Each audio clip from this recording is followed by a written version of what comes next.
બાળકો, શું તમને એમ લાગે છે કે વ્યક્તિની ઉંમર જેમ જેમ વધે છે તેમ તેમ તેની ઊંચાઈ આખી જિંદગી વધ્યા જ કરે છે? તો આમાં ઘણા બાળકો તેને સમપ્રમાણ ગણી અને પરીક્ષામાં ભૂલ કરી બેસે છે, જ્યારે ખરેખર આવું હોતું નથી. એક ચોક્કસ ઉંમર પછી વ્યક્તિની ઊંચાઈ વધવાનું અટકી જાય છે. એનએમએમએસ અને જ્ઞાન સાધના પરીક્ષામાં આવા જ પ્રશ્નો પૂછાય છે, જે આપણે ગણતરીની સેકન્ડમાં સોલ્વ કરતા શીખીશું. નમસ્કાર, હું છું નીતિન સર. આપ તમામનું શ્યામ એકેડમીમાં હાર્દિક સ્વાગત કરું છું. તો બાળકો, આજે આપણે ધોરણ 8 ગણિતનું પ્રકરણ 11 સમપ્રમાણ અને વ્યસ્ત પ્રમાણ જોવાના છીએ, જેમાં સૂત્રો ખૂબ ઓછા છે અને બુદ્ધિનો ઉપયોગ વધારે છે, જેથી કરીને આપણે ગણતરીની સેકન્ડોમાં તે સવાલ સોલ્વ કરી શકીએ. તો બુક પેન લઈ અને બેસી જાઓ. આપણે આપણો આજના વિડીયો લેક્ચરની શરૂઆત કરીએ. તો પેલા સમપ્રમાણ અને વ્યસ્ત પ્રમાણ શરૂ કરતા પહેલા આમાં એક શબ્દ આવે છે પ્રમાણ. પ્રમાણ આવે ને ત્યારે આપણને ગુણોત્તર અને પ્રમાણ વિશે જોઈ જવું પડે. તો એમાં ગુણોત્તર એટલે શું થશે? તો કે ભાઈ એક સંખ્યા બીજી સંખ્યા કરતા કેટલા ગણી છે અને કેટલામાં ભાગની છે. કેટલા ગણી છે અને કેટલામાં ભાગની છે એ સરખામણી દર્શાવવી હોય ત્યારે આપણે ગુણોત્તરનો ઉપયોગ કરીએ છીએ. હવે ગુણોત્તર આવે ને ત્યારે બે આઈએમપી વસ્તુ તમારે યાદ રાખવાની પડે, એટલે બુક પેનમાં લઈ અને આ નોંધી લેજો. જેમ કે પેલી વસ્તુ શું આપણને યાદ રાખવી પડે આપણા પ્રશ્ન માટે, કે જ્યારે ગુણોત્તર આપ્યું હોય ત્યારે તેના એકમો કેવા હોવા જોઈએ? સરખા હોવા જોઈએ. એના એકમો કેવા હોવા જોઈએ? સરખા હોવા જોઈએ. દાખલા તરીકે કોઈ એકમ કિલોમીટરમાં આપ્યો તો કિલોમીટરમાં હોવા જોઈએ, કલાકમાં આપેલો તો કલાકમાં હોવા જોઈએ. એવી રીતના તમારે યાદ રાખવાનું થાય કે એકમો કેવા? સરખા હોવા જરૂરી છે, બંને માપના. અને ગુણોત્તર કોઈ એકમ હોતું નથી. ગુણોત્તરને કોઈ એકમ હોતું નથી. એટલે ગુણોત્તર કેવું માપ છે? એકમથી પર માપ છે. આ બે આઈએમપી વસ્તુ છે જે તમારે યાદ રાખવાની છે, બાકી તમારે પરીક્ષામાં ભૂલ થવાની શક્યતા વધી જશે. ત્યાર પછી પ્રમાણ જોઈએ. હવે પ્રમાણમાં કુલ 4 પદ હોય છે, જેને ચલે છે સંકેત દ્વારા દર્શાવે છે. ત્યાં નોંધેલું છે. હવે શું થશે? તો પ્રમાણમાં બે ગુણોત્તર સમાન હોય છે. પ્રમાણમાં શું હોય છે? બે ગુણોત્તર આપેલા, બંને ગુણોત્તર કેવા હોય? સમાન હોય છે. દાખલા તરીકે અહીંયા આમ લખું 1/2 k/2/4. તો આ બંને ગુણોત્તર કેવા હોવા જોઈએ? સમાન હોવા જોઈએ. તો કેવી રીતના ખબર? 1/2 બરાબર હું 2/4 કરું તો 2 × 1 = 2 અને 2 × 2 = 4, એટલે 2 2 ઉડી જશે. એટલે કેટલો જવાબ આવે? 1/2 બરાબર 1/2. આ મારો જવાબ સાચો પડે. તો આ કેવા થશે? આ પ્રમાણમાં છે એવું કહેવાશે. આ પ્રમાણમાં છે તેવું કહેવાશે. હવે આમાં જે 4 પદ આપેલા છે, જેમાં 4 પદ લખ્યા છે તે કે 1/2 k/2/4, એમાં પ્રથમ અને અંતિમ, આ પેલો અને આ ચોથો પદ છે ને કેવા કેવા છે? આ બંનેને અંતિમ પદ કેવા છે? અને અંતિમ પદો કેવા છે? અને 2 અને 3 એટલે કે બીજા નંબરનો અને ત્રીજા નંબરનો જે છે એને મધ્યમ પદો કેવા છે? એ વસ્તુ યાદ રાખવાની છે. તમને ખાલી જગ્યામાં પૂછી લે અને નીચે એમસીક્યુ આપેલા હોય. આગળ, પ્રમાણમાં આપેલા સંખ્યા પ્રમાણમાં છે કે નહીં, એટલે કે પ્રમાણમાં જે સંખ્યા આપેલી છે પ્રમાણમાં છે કે નહીં તે આપણને જાણવું હોય ને તો એના માટેની બે રીત છે. રીત નંબર 1 ગુણોત્તરની અને રીત નંબર 2 ગુણાકારની. હવે ગુણોત્તરની રીતમાં શું થશે? પહેલા આપણે ગુણોત્તરની રીત જોઈએ. ગુણોત્તરની રીતમાં શું થાય? તો કે ભાઈ પેલો પદ અને બીજો પદ અને ત્રીજો પદ અને ચોથા પદનું શું ગુણોત્તરમાં હોવા જોઈએ. એટલે કે પેલું બીજું પદ અને ત્રીજું ચોથું પદ ગુણોત્તરમાં હોવા જોઈએ. દાખલા તરીકે આપણે જૂનો જ એક્ઝામ્પલ અહીંયા લઈએ, 1/2 બરાબર 2/4. તો આ ગુણોત્તરમાં છે કે નહીં? તો પહેલા અને બીજાનો જે ગુણોત્તર આવે, એટલે પહેલા અને બીજાનો ગુણોત્તર કેટલો આવે? 1/2 આવે. અને બીજા અને ત્રીજાનો તો અહીંયા હું ભાગાકાર કરું એટલે કે છેદ ઉડાડું તો 2 × 1 = 2, 2 × 4 1/2 આવ્યું. તો આ શું થશે? આ પ્રમાણમાં છે એવું સાચું પડે. જ્યારે ગુણાકારની રીતમાં શું થશે? તો ગુણાકારની રીતમાં જે આપણને 4 પદ આપેલા છે, કેટલા? તો કે ભાઈ 4. અહીંયા 1/2 k/2/4 આ 4 પદ આપેલા છે. તેમાં અંતિમ પદો એટલે કે પ્રથમ અને અંતિમ પદો અને મધ્ય પદો, બીજું અને ત્રીજું પદ, એનો ગુણાકાર સમાન હોવો જોઈએ. ત્યાં થાય છે 4 × 1 = 4 અને 2 × 2 = 4. તો બંનેનો ગુણાકાર સમાન થાય છે. તો આ પણ શું થશે? આ સંખ્યા આપણી પ્રમાણમાં છે તેમ કહેવાય. બે રીત છે, એક ગુણાકારની રીત અને ગુણોત્તરની રીત. ગુણોત્તરની રીતમાં પેલું બીજું અને ત્રીજું ચોથું પદનું ગુણોત્તર સમાન હોવું જોઈએ. જ્યારે ગુણાકારની રીતમાં પેલું અને ચોથું એટલે કે અંતિમ પદો અને મધ્ય પદો, બીજું અને ત્રીજું, એના ગુણાકાર સમાન હોવા જોઈએ. હવે પ્રમાણની બે રીતો છે, એક તો સમપ્રમાણ અને વ્યસ્ત પ્રમાણ. હવે સમપ્રમાણ એટલે શું થશે એ આપણે ટૂંકમાં જોઈ લઈએ. સમપ્રમાણને આપણે ટૂંકમાં જોઈ લઈએ. એક એકમનો ભાવ વધે, એક એકમનો ભાવ વધે તે જ પ્રમાણમાં બીજા એકમનો ભાવ વધે. એક એકમનો ભાવ જે પ્રમાણમાં વધે છે તે જ પ્રમાણમાં બીજા એકમનો ભાવ વધે, અને એવી રીતના જ એક એકમનો ભાવ ઘટે તેટલા જ પ્રમાણમાં બીજા એકમનો ભાવ પણ ઘટે. એટલે શું થશે, એક કોઈ પણ એક એકમનો જે પ્રમાણમાં વધ્યું હોય તેટલા જ પ્રમાણમાં બીજાનું વધ થાય. જો એમાં ઘટાડો થયો તો તેટલામાં જ ઘટાડો થયો હોય તો એને આપણે કેવું કહેશું, સમપ્રમાણ કહેશું. જ્યારે વ્યસ્ત પ્રમાણમાં નથી, ઊંધું છે. વ્યસ્ત પ્રમાણમાં શું છે, વ્યસ્ત પ્રમાણમાં નથી, થોડુંક ચેન્જ થઈ જશે અને ઊંધું થશે. તો શું થશે, એક એકમનો ભાવ વધે, એક એકમનો ભાવ વધે તો બીજા એકમનો ભાવ ઘટે. એક એકમનો વધે તો બીજા એકમનો ઘટે, અને જો બીજા એકમનો ઘટે અને બીજા એકમનો ઘટે તો પહેલા એકમનો ભાવ વધે. એટલે વાયસા વર્ષા થશે, એકમાં ઘટે તો બીજામાં વધે, બીજામાં વધે તો પેલામાં ઘટે. એવી રીતના ઊંધું ચાલે છે, જે આપણને સમજવું પડે. હવે અહીંયા સમપ્રમાણમાં મેં એ જ કીધું છે કે ભાઈ એક રાશિ એટલે એકમ જ થશે. એક એકમમાં જેટલા પ્રમાણમાં વધારો થાય તેટલા જ પ્રમાણમાં બીજા એકમમાં વધારો થાય, અને જો ઘટાડો થાય તો ઘટાડો થાય.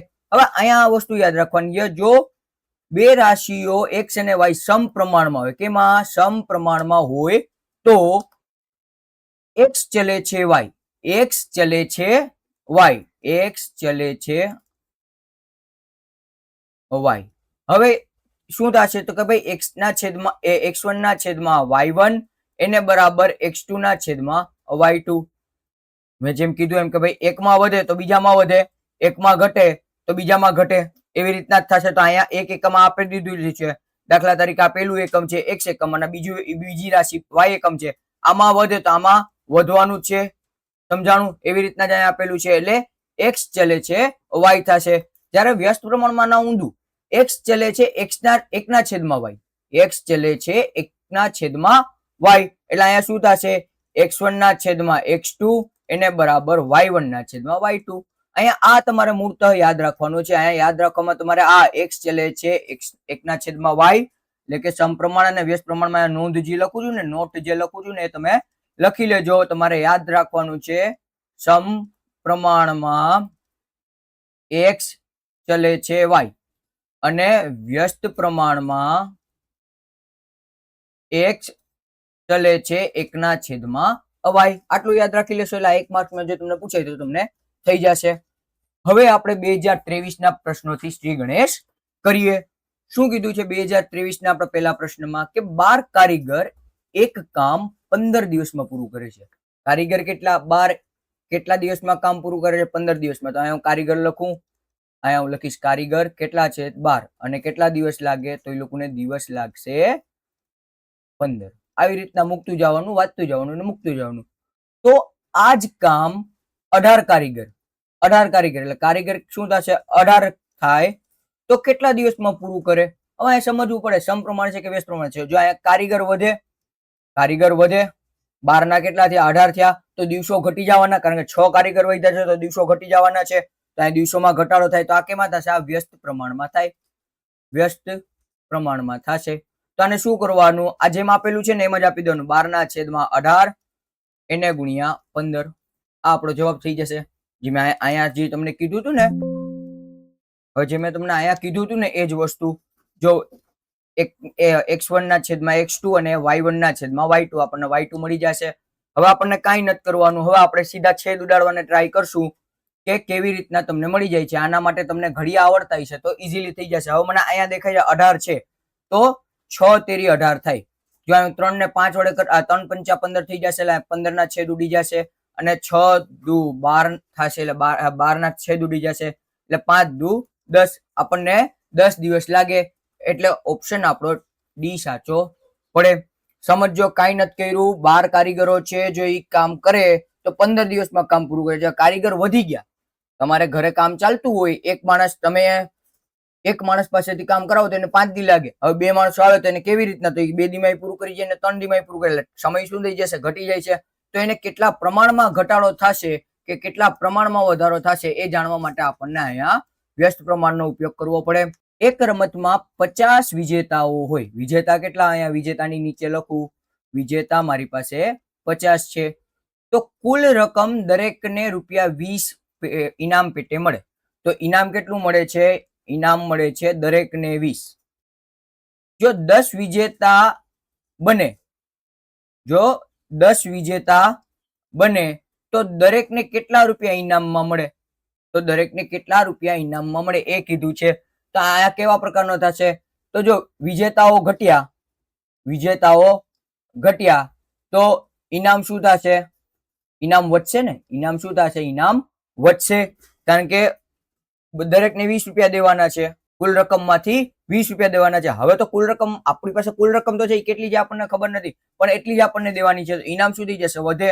તો આપણો જવાબ શું આવશે, તો આપણો ફરી પાછો વ્યસ્ત પ્રમાણ થશે, આપણો વ્યસ્ત પ્રમાણ થશે એટલે 50/10 ગુણ્યા 20, એટલે અહીંયા 0 ઉડી જાય અને 50 દુ 100 આપણો જવાબ આવે. એટલે ઓપ્શન અહીં ડી સાચો પડે. સાવ સહેલો દાખલો છે, વ્યસ્ત પ્રમાણનો દાખલો છે. જો વિજેતા ઘટી ગયા, 50 હોય તો 20 રૂપિયા મળે. હવે રકમ તો આપણી પાસે સેમ જ રહેવાની, 50 વિદ્યાર્થીઓ હોય કે 100 વિદ્યાર્થીઓ હોય કે 10 વિદ્યાર્થીઓ હોય. જો 100 વિદ્યાર્થીઓનું કીધું તો રકમ હતા ઘટી જાય, વધે જ નહીં, કારણ કે વિજેતા શું થઈ ગયા, વધી ગયા.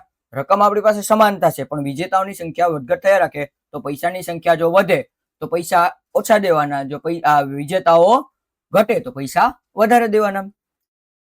ચલો આ એક પ્રશ્ન આપણા કામનો છે. 16 મીટર ઊંચાઈ ધરાવતા વીજળીના એક થાંભલાના પડછાયાની લંબાઈ 10 મીટર છે. તો થાંભલો કેટલો છે, તો આપણને થાંભલાની લંબાઈ એટલે કે એક આપણને આપી દીધી છે થાંભલાની લંબાઈ 16 મીટર. તો તેનો પડછાયો કેટલો પડે છે, પડછાયો પડે છે 10 મીટર. જો આ જ પરિસ્થિતિમાં, કે પરિસ્થિતિ કેવી છે, આ જ પરિસ્થિતિ છે, પરિસ્થિતિમાં કોઈ ફેરફાર થતો નથી. એક વૃક્ષના પડછાયાની લંબાઈ 15 મીટર, વૃક્ષના પડછાયાની લંબાઈ કેટલી છે, 15 મીટર છે. તો વૃક્ષની ઊંચાઈ કેટલી હશે, વૃક્ષની ઊંચાઈ શોધવાની કીધી. હવે આમાં શું થશે, પરિસ્થિતિ સમાન છે તો આ સમપ્રમાણમાં થાય. શું થશે, જો આ 10 મીટર છે, આ 15 મીટર થી, અહીંયા શું થઈ, ઊંચાઈ વધી, ઊંચાઈ પડછાયાની વધી, તો થાંભલાની ઊંચાઈ અથવા તો વૃક્ષની ઊંચાઈ પણ શું થવાની, વધવાની જ છે. એટલે અહીંયા સમજો સમપ્રમાણનો દાખલો થશે. હવે સમપ્રમાણનો દાખલો છે તો આપણને ખબર છે ક્રોસ ગુણાકાર કરવાનો હોય, તો અહીંયા 15 છેદમાં 10, 15/16 એને કેટલો થશે, તો અહીં 2 પંચા 10 અને 5 દુ 5 તેરી 15 થઈ જશે, અને 2 આઠે 16 અને 8 નો ને 3 નો ગુણાકાર કરો એટલે 24 મીટર. એટલે વૃક્ષની ઊંચાઈ કેટલી થશે, વૃક્ષની ઊંચાઈ 24 મીટર થાય. એટલે ઓપ્શન બી સાચો પડે. હવે આ પ્રશ્ન ખૂબ ઇમ્પોર્ટન્ટ થશે, 2024 નો છે. શું કીધું છે, નીચેના પૈકી કયા વિધાન વ્યસ્ત પ્રમાણના નથી, વ્યસ્ત પ્રમાણના નથી એમ પૂછ્યું છે. એટલે ધ્યાન દેજો ને, ખૂબ ઇમ્પોર્ટન્ટ દાખલો થશે. હવે આપણને વિધાન જોવા આપણે, વિધાન શું આપ્યા છે, તો કારીગરોની સંખ્યા અને કામ પૂરું કરવામાં લાગતો સમય વ્યસ્ત પ્રમાણમાં થાય. જો કારીગર વધે, કારીગરોની સંખ્યા વધે તો કામ પૂરું કરવામાં સમયમાં ઘટાડો થાય, અને જો કારીગરની સંખ્યામાં હું ઘટાડો કરી નાખું તો કામ પૂરું કરવામાં વાર લાગે. એટલે આ વ્યસ્ત પ્રમાણનું થશે. હવે પૃથ્વી પરની કુલ જનસંખ્યા અને વ્યક્તિ દીઠ જમીનનું ક્ષેત્રફળ, હવે આ છે ને વ્યસ્ત પ્રમાણ થશે. આ પણ કેવું થશે, વ્યસ્ત પ્રમાણ થશે. કારણ કે જે કુલ જનસંખ્યા છે એમાં બધી પાસે સરખી જમીન તો નથી, કોક પાસે વધારે છે, કોક પાસે ઓછી છે. એટલે વ્યક્તિ દીઠ જમીનની ક્ષેત્રફળ કેટલું છે, ઓછું વધુ હોઈ શકે. એટલે આ પણ વ્યસ્ત પ્રમાણ થશે. ત્યારબાદ ત્રીજું શું કીધું છે, પેનની સંખ્યા અને તેને ખરીદવા માટે ચૂકવવી પડતી રકમ. તો પેનની સંખ્યા વધે તો ખરીદ્યા પછી ચૂકવવાની રકમ પણ વધે, અને પેનની સંખ્યા ઘટે તો ખરીદવા પછી ચૂકવવાની રકમ પણ ઘટે. એટલે આ કેવું થશે, આ સમપ્રમાણનું થશે, આ વ્યસ્ત પ્રમાણનું નથી. એટલે આપણો ઓપ્શન સી સાચો પડે. એના પછી દૂધની ફેક્ટરીમાં એક યંત્ર 6 કલાકમાં 840 પાઉચ કરે છે. તો કલાક કેટલી? કલાક મને આપી દીધી 6 અને પાઉચ કેટલા કરે છે? 840. તો આ યંત્ર 5 કલાકમાં કેટલા પાઉચ બનાવે? તો કલાક ઘટી તો પાઉચની સંખ્યા પણ ઘટવાની. જો કલાક વધી હોય તો પાઉચની સંખ્યા પણ વધે, એટલે સમપ્રમાણ થશે. કેવું થાય? સમપ્રમાણ થાય. તો ચોકડી ગુણાકાર કરીએ, 5 નો 840 સાથે ગુણાકાર, 5 ગુણ્યા 840 છેદમાં 6 થાય કે ન થાય? હવે 6 નો આની સાથે થશે એટલે આપણે 840 ભાગ્યા 6 એટલે કે કરીએ 6 એકુ 6, 8 માંથી 6 જાય એટલે 2 વધે, યાદ રાખજો. અને બાજુમાં 4 છે, 2 ની બાજુમાં 4 ઉતારો એટલે 24 થાય. 24 6 ના પાડામાં આવે તો આવે 6 ચોક 24. હવે 24 માંથી 24 જાય એટલે 0 વધે, અંતે વધ્યો 0. 0 આપણે ઉપર જવા દઈશું એટલે આપણો જવાબ આવી ગયો 24 છક 14 છક 84 કમ્પ્લીટ. હવે 5 નો અને 14 નો ગુણાકાર, 14 પંચા 70 એટલે 700 પાઉચ બનાવે. કેટલા બનાવે? 700 પાઉચ બનાવે. એટલે ઓપ્શન ડી. મને એમ લાગે છે કે કોન્સેપ્ટ તમારો ક્લિયર થઈ ગયો છે સમપ્રમાણ અને વ્યસ્ત પ્રમાણનો. હવે આ એક પ્રશ્ન જોજો, આ પણ આપણા માટે હમણાંનો રિસેન્ટનો જ છે, આઈએમપી થશે. એક બરણીમાં રહેલી બધી ચોકલેટ 28 બાળકો વચ્ચે વહેંચતા દરેકને 5 ચોકલેટ મળે છે. 28 બાળકો છે, બાળકો કેટલા અહીંયા હું લખું? તો બાળકો મને આપ્યા છે 28 અને ચોકલેટની વહેંચણી કેટલી કરી છે? વહેંચણી કરી છે 5 ની. અને જો કૌંસમાં કીધું બરણીમાં એક પણ ચોકલેટ વધતી નથી, એટલે બરણી થઈ જાય છે ખાલી. જો બાળકોને સંખ્યામાં 8 નો ઘટાડો થાય, બાળકોની સંખ્યામાં 8 નો ઘટાડો થાય, 8 નો ઘટાડો થાય એટલે 28 માંથી 8 વયા જાય તો 20 વધે, એટલે બાળકોની સંખ્યા ઘટી. તો દરેક બાળકને કેટલી ચોકલેટ મળશે? કેટલી મળે? તો અહીંયા જો બાળકોની સંખ્યા ઘટી તો ચોકલેટની વહેંચણી વધે, ચોકલેટની સંખ્યા બાળક દીઠ વધવાની. તો આ કેવું થશે? આ વ્યસ્ત પ્રમાણ થશે. આ વ્યસ્ત પ્રમાણ થાય. હવે વ્યસ્ત પ્રમાણમાં આપણને ખબર જ છે કે જેમ આપેલું હોય તેને અંશ છેદમાં કરીને મૂકી દેવાનું અને ગુણ્યા અહીંયા કરી નાખવાના 5. 4 5 20 થાય અને 5 5 અહીંયા ઉડી જશે અને અહીંયા 7 ચોક 28 થશે એટલે અહીંથી 4 4 ઉડી જશે. એટલે મારો જવાબ 7 ચોકલેટ આવે. એટલે ઓપ્શન અહીં સી સાચો પડે. નેક્સ્ટ. હવે આ જે દાખલા છે એ પૂછાઈ શકે એવા દાખલા મેં અહીંયા મૂક્યા છે. અહીંયા આપણે 2025 સુધીના જે પૂછાયેલા હતા તેનું આપણે સોલ્યુશન કરી લીધું. શું કીધું છે? કોઈ વસ્તુની ખરીદેલી સંખ્યા અને એની કુલ ખરીદ કિંમત વચ્ચે કયો સંબંધ હોઈ શકે? ખરીદેલી સંખ્યા અને કુલ ખરીદ કિંમત, તેની વચ્ચે કેવો સંબંધ હોઈ શકે? તો ખરીદેલી સંખ્યા 1 ની હોય તો કુલ કિંમત જો 10 રૂપિયા હોય તો 10 રૂપિયા હોય. જો ખરીદેલી સંખ્યા 4 ની હોય તો ખરીદ કિંમત એની 10 રૂપિયા હોય તો 40 રૂપિયા થશે. તો એ કેવા પ્રમાણમાં થશે? જો સંખ્યા જેમ વધે એમ ખરીદ કિંમતમાં વધે, એટલે સમપ્રમાણમાં થશે. એટલે અહીં ઓપ્શન બી સાચો પડે. ત્યાર પછી શું કીધું છે પ્રશ્નમાં? વાહનની ઝડપ અને લાગતો સમય એ કયા પ્રમાણનું ઉદાહરણ છે? તો વાહનની ઝડપ વધે, ઝડપ શું થશે? વધે તો લાગતો સમય ઘટે. હું 50 કિલોમીટર પ્રતિ કલાકની ઝડપે ચલાવું અને એને વધારીને હું 60 કિલોમીટર પ્રતિ કલાકની ઝડપે વધારી નાખું તો મને સમય ઓછો લાગવાનો, એટલે સમય ઘટવાનો. અને હું જો ઝડપને ઓછી કરી નાખું તો મને સમય વધી જવાનો. તો આ કેવા પ્રમાણનો થશે? આ વ્યસ્ત પ્રમાણનો દાખલો થશે. પછી શું કીધું છે? નકશાનો સ્કેલ માપ એ કયા પ્રમાણ પર આધારિત છે? નકશાનો સ્કેલ માપ કયા પ્રમાણનો? જો 1 સેન્ટીમીટર બરાબર, દાખલા તરીકે નકશામાં 1 સેન્ટીમીટર બરાબર 100 કિલોમીટર લીધા હોય અને જો એ 10 સેન્ટીમીટર થાય, 100 સેન્ટીમીટર, હવે 1 સેન્ટીમીટરની જગ્યાએ આપણે 10 સેન્ટીમીટર કરી નાખીએ તો શું થશે? તો એ ગુણ્યા 10 થઈ જશે એટલે 1000 કિલોમીટર થઈ જશે. તો શું થશે? જેમ સેન્ટીમીટરનો માપ વધે તેમ એકમમાં જે કિલોમીટર છે એનો પણ માપ વધશે, એટલે આ સમપ્રમાણનો દાખલો થશે. Option B. પછી આ પણ એક મહત્વનો થશે. વ્યક્તિની ઉંમર અને તેની ઊંચાઈ શું હંમેશા સમપ્રમાણમાં જ વધે છે? જે મેં શરૂઆતમાં પ્રશ્નની વાત કરી હતી કે સમપ્રમાણમાં જ વધે છે કે વ્યસ્ત પ્રમાણમાં વધે છે? કેવી રીતના વધે છે? તો અહીંયા આપણને કીધું છે સમપ્રમાણમાં જ વધે છે. તો સમપ્રમાણમાં વધતી નથી.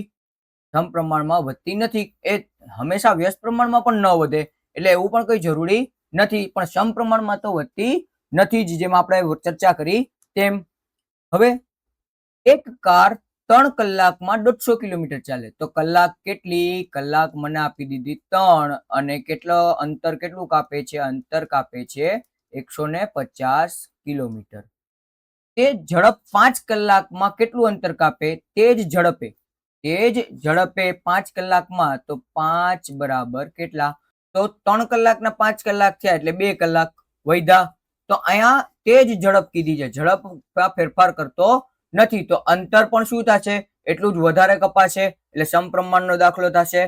સમપ્રમાણનો દાખલો થાય તો સમપ્રમાણમાં આપણને ચોકડી ગુણાકાર કરવો પડે. 5 નો ગુણાકાર 150 વડે, 5 ગુણ્યા 150 ના છેદમાં 3. શું થશે? 3 50 તેરી 150, એટલે અહીંયા 3 ઉડી જાય ને 55 25, એટલે 250 કિલોમીટર જવાબ આવે. એટલે ઓપ્શન બી સાચો પડે. એના પછી શું કીધું છે આ દાખલો? કે ભાઈ 10 મજૂરો એક કામ 6 દિવસમાં પૂરું કરે. 10 મજૂરો શું કરે છે? એક કામ 6 દિવસમાં પૂરું કરે છે. તો અહીંયા મજૂરો લખું કેટલા દિવસમાં? તો કે 10 દિવસમાં 10 મજૂરો છે, અને દિવસ કેટલા?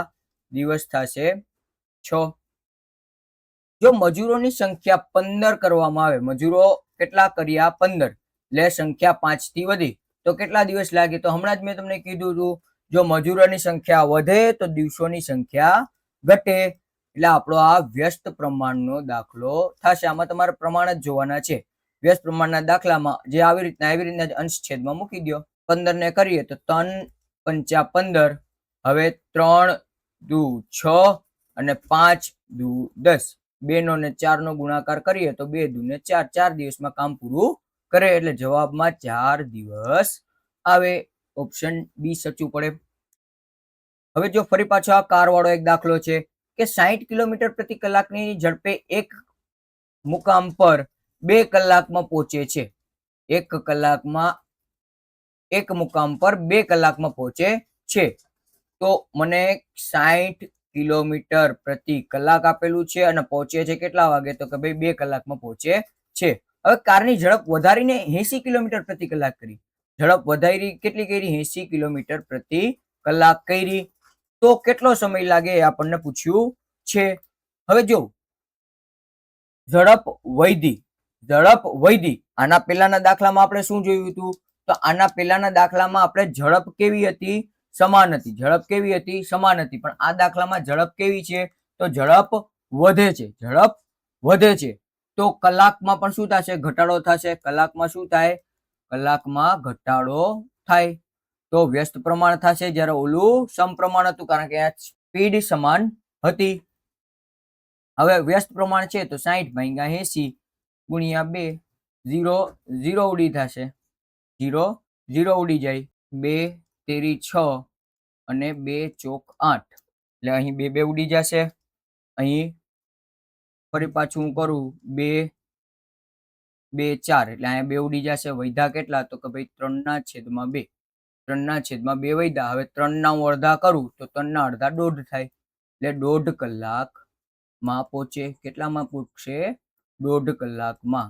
1.5 કલાક. અથવા તો તમને આમ પણ આપેલું હોય 1 કલાક અને 30 મિનિટ. જો આ રીતના ન આપેલું હોય તો એક તમને અહીંયા લખું છું, એ પણ આપેલું હોય કે 90 મિનિટમાં પણ પહોંચે. એટલે અલગ અલગ જવાબ તમારું હોઈ શકે. ઓપ્શનમાં આપણે જોઈએ 1.5 કલાક, એટલે ઓપ્શન એ આપણો સાચો પડે. ત્યારબાદ શું કીધું છે?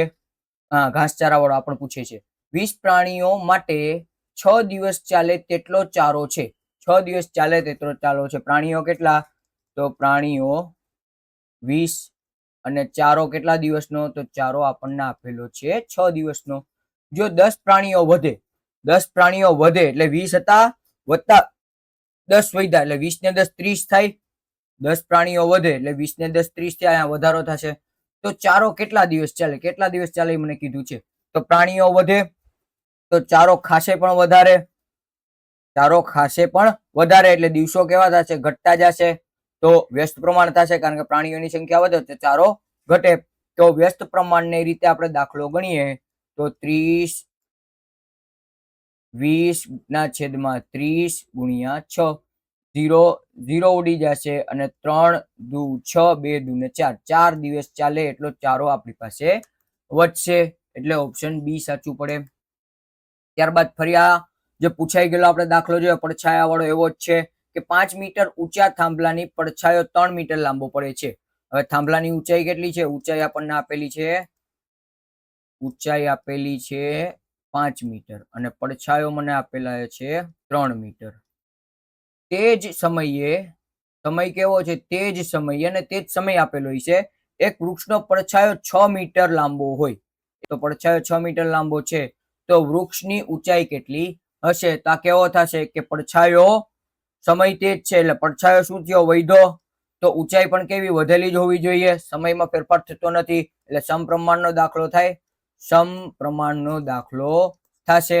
6 ગુણ્યા 30 એટલે આપણે ચોકડી ગુણાકાર કરવો પડે. 6 ગુણ્યા 5/3. 3 દુ 6 અને 5 દુ ને 10 એટલે ઓપ્શન 10 મીટર અહીંયા આવે. ત્યાર પછી આ આઈએમપી દાખલો થશે એટલે નોંધજો. જો એક્સ અને વાય સમપ્રમાણમાં હોય, કેવા પ્રમાણમાં છે? સમપ્રમાણમાં કીધા. અને x1 બરાબર 4, y1 બરાબર 16 અને x2 બરાબર 5 હોય તો y2 કેટલા થાય એ પૂછ્યું છે. તો આપણને સમપ્રમાણનું ખબર છે શું થશે. અહીંયા હું કિંમત મૂકી દઉં કે દાખલા તરીકે અહીંયા x ની કિંમત આવે અને અહીંયા y ની કિંમત આવે. તો x ની કિંમત 4 આપેલી છે એને બરાબર y ની કિંમત 16 આપેલી છે, x1 ની કિંમત અને આપેલી રાશિ, અને બીજી રાશિમાં શું આપ્યું છે? x ની કિંમત 5 આપેલી છે, 16 ની કેટલી?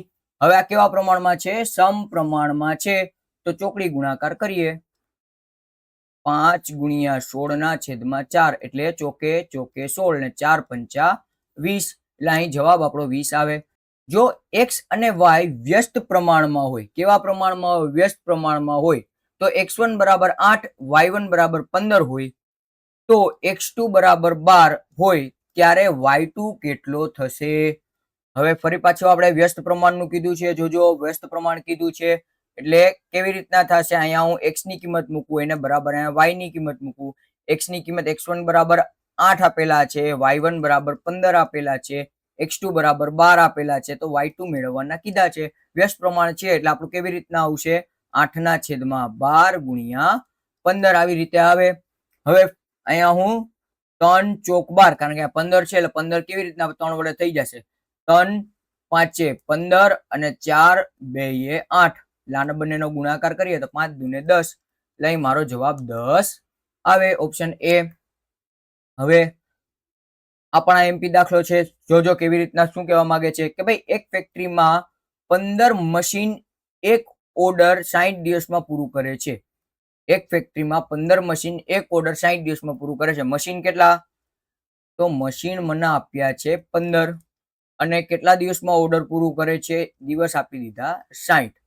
તો આ ઓર્ડર 45 દિવસમાં પૂરો કરવો હોય, કેટલા દિવસમાં? 45 દિવસમાં પૂરો કરવો હોય તો કેટલા મશીન જોઈએ? વધારાના કેટલા જોઈએ?